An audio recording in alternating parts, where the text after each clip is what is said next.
It's time for Global Insight. Will Chinese leader Xi Jinping become even more powerful than now as the so-called Forever President of China? The Chinese Communist Party will hold its most important political event of the decade next month, beginning October 16th. The 20th National Congress of the Chinese Communist Party is expected to bolster President Xi Jinping's power and cement his third term beyond the two-term limit that he removed in 2018. With Beijing's repressive domestic rule, human rights violations and its increasingly aggressive claims over Taiwan, as well as its uncompromising stance on global politics and trade, China under Xi Jinping has been labelled a warrior wolf in how it does diplomacy.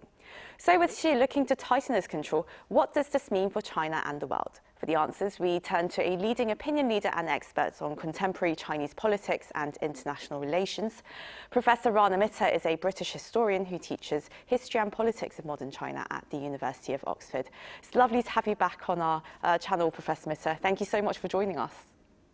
Pleasure to be here today and this morning for you in Korea. Yes, thank you. And well, I have a lot of questions lined up for you. But first of all, with the ongoing Russian invasion of Ukraine, many are observing with a lot of concern about how friendly relations are becoming between Beijing and Moscow. And well, Xi Jinping has backed the legality of Vladimir Putin's war, and he's actually blamed America for instigating the crisis. So many are now concerned that Beijing may also take an aggressive action on its claim over Taiwan. So do you think this is something we should be concerned about? How do you think Beijing is viewing and really learning from this war in Ukraine? Well, the first thing to say, So-Young, is that I think that it is certainly the case that the agenda that China has on Taiwan is being ratcheted upwards. In other words, it's becoming more of a pressure point between China, Taiwan, and the United States. But I think it's worth noting this has been happening for some time, and I wouldn't directly make Ukraine the trigger point in terms of the tension becoming higher. Really, ever since Xi Jinping has come to power, he has made it very clear that he regards the incorporation of Taiwan into the People's Republic of China as being a major task of national unification, something that he wants to essentially see in terms of China's territory, as he would see it, being brought together. I think what they have learned from Ukraine is not that that necessarily makes things any easier or more difficult, but rather there are certain things that you have to bear in mind. And give a very quick example of that. I think that China will have noticed that the winner of the media war in Ukraine has been President Zelensky and the Ukrainian side in the world's eyes, and certainly the eyes of Europe and North America. It has been very much the ability to use social media, the ability to tell a narrative of brave resistance that has really helped to fuel the Ukrainian cause. And I think China, if it were to be in a position to want to essentially coerce Taiwan, would want to make sure that Taiwan's narrative, Taiwan's story, doesn't get there out into the news media. So I think that's one thing that they probably have learned from the Ukraine experience. And well, at the same time, people are becoming more and more concerned about the growing military activity, it seems, on the Chinese part. And Taipei detected 62 Chinese aircraft and 7 Chinese ships, not chips, operating near the island on Wednesday, according to Taiwan's defense ministry. And well, how is China progressing in terms of its reunification plans for Taiwan? Sure. Well, of course, chips as well as ships are important, as in South Korea. So Taiwan also has a world-class semiconductor industry, as you had in your news report as well. So that is important. But let's stick to the ships and the military for a moment there. I think it's fair to say that the visit of U.S. House Speaker Nancy Pelosi, which we may say more about in a minute or so, showed one of the ways in which China is now more capable of using its military power. And that's not with an all-out invasion. That's not sending actual troops to try and take the island. It's the use of the naval blockade. So what we've seen is the combination of Chinese Air Force and the People's Liberation Army Navy forces basically finding a way not to actually launch a physical assault on the island, but in the last few weeks we've seen them reminding Taiwan that if they want to try and surround the island, cut off shipping routes, cut off the capacity for Taiwan to resupply itself in terms of certain essential foodstuffs and imports, that is something that could be done without a formal physical invasion. So I would expect to see more indications that China's growing military strength can be used to try and coerce Taiwan into doing what Beijing wants without necessarily triggering an all-out war involving shooting missiles and a formal invasion. And speaking of Nancy Pelosi, what are your thoughts on the US House Speaker's recent visit to Taiwan? I mean, China obviously took an exception to the visit, and despite President Biden's assurances that the US was not changing its long-standing one China policy, is this something that China will hold against the US for a long time? I think China will. I think some of the statements that China has made about Speaker Pelosi's visits sound a little difficult to take at face value. They repeatedly said that President Biden should have stopped her from going, even though they're perfectly aware that in the American system, the Speaker of the House of Representatives is not under the direct orders of the President of the United States. And let's just say that China has a lot of very sophisticated, very cosmopolitan, very internationalized diplomats, many of whom have degrees from the US or from Western countries. They know very well how the separation of powers works in the United States. The wider sentiment, though, that I think they're reacting to is really symbolized by Pelosi's visit. And that is the idea that the United States is increasingly becoming alarmed, along with allies in the region such as Japan and South Korea, I think, to the idea that actually Taiwan is moving up the agenda in terms of business that China would like to resolve one way or another.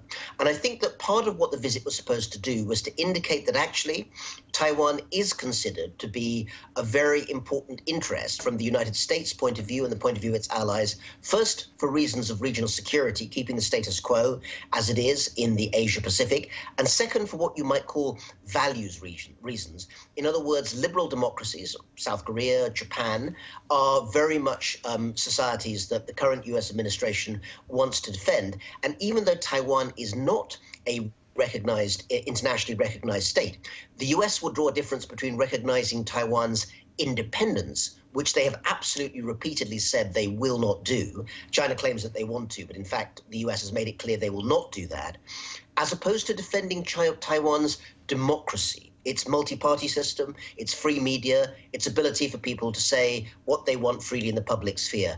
Those are the issues that the United States, and indeed Taiwan's own voting population, feel very concerned might be at risk if there were any coercive action by China. And well, Professor Mitter, as China becomes more isolated diplomatically and economically as well, do you think it will become any less authoritarian, or do you think it will become more cooperative with the West? Well, so I'm going to just push back a little bit on the way you put the question, because I would say that if you're Beijing, you'll be looking at lots of parts of the world where actually China's reputation is still quite positive. And that's mainly in what you might call the emerging global south, sub-Saharan Africa, Latin America, even parts of Southeast Asia. It's true that in the global north and the developed economies, places like Japan, South Korea, Australia, the United States, China's reputation has become much, much more fragile than it was previously because of issues ranging from a fear that China might be essentially looking to expand its power in the South China Sea to human rights issues, which have recently been treated very, very harshly by the UN report by former Chilean President Michelle Bachelet, who has condemned what she saw in Xinjiang in Western China in terms of forced labor camps. So all of these things absolutely will isolate China from the global north in terms of shared language. But I think what's likely to happen is that China will seek further alliances in the global south. Now, that doesn't necessarily mean with dictatorships. Lots of countries in South America and sub-Saharan Africa are quite democratic. South Africa is actually a very free democracy. Argentina is also a free democracy. But both countries have expressed in public the view that they don't want to alienate China. They're happy to do trade with China. Issues such as China's internal politics and human rights are not something that they are going to seek to get involved with. So I would see China in places like the United Nations seeking much more support from new partners in the emerging markets of the Southern Hemisphere. And that may be the way in which we see more of a division in the blocs of the world in the next few years to come. And well, Professor, you've said that China's autocratic system of governance is a fundamental handicap. And well, we saw over the past few years that business moguls like Jack Ma and influencers on social media, they've been disappearing and presumably being disciplined. And well, there have been crackdowns on gaming and tech companies and, of course, the zero COVID policies. So what's really behind these frantic crackdowns? It's absolutely true that the public sphere and civil society, much of which these days in China is visible on the internet and social media, has been narrowed very significantly in the last 10 to 15 years. In the early 2000s, in some ways, China actually had quite a free internet. People were even discussing subjects like democracy there, which certainly wouldn't be allowed now. But I think we also have to have a little bit of complexity on this, Soyoung. If you look at the way in which Chinese social media operates now, one of the things you might be surprised about is how open some of the discussions are. Just to take one discussion area, the question of women's rights. Now, it's certainly the case that many feminists who are looking to actually say that Chinese society, its politics, its employment practices are deeply sexist and anti-feminist are being cracked down on. But it's also the case that many of those voices are still audible out there on social media. China even has its own Me Too movement in which women report workplace harassment, and many of them are censored, but many of them still get through. So I would look at the current situation more as a way in which a lot of subjects are certainly censored by the Chinese authorities, but there's so much open discussion going on some quite sensitive areas in China that actually they can't censor it all. The way I might summarize it very briefly is that on the one hand, free societies might be shocked at by how much is censored in China. The second thing that shocks people is how much actually gets through. Wow. Well, you mentioned before the long-awaited report by the United Nations, which concluded that serious human rights violations against the Uyghur population in China and other Muslim communities have been committed. And of course, Western countries have been calling on Beijing to end its human rights abuses for quite a long time, but the regime seems quite unfazed and even confused at times by the reaction. So how does China really see the issue of human rights?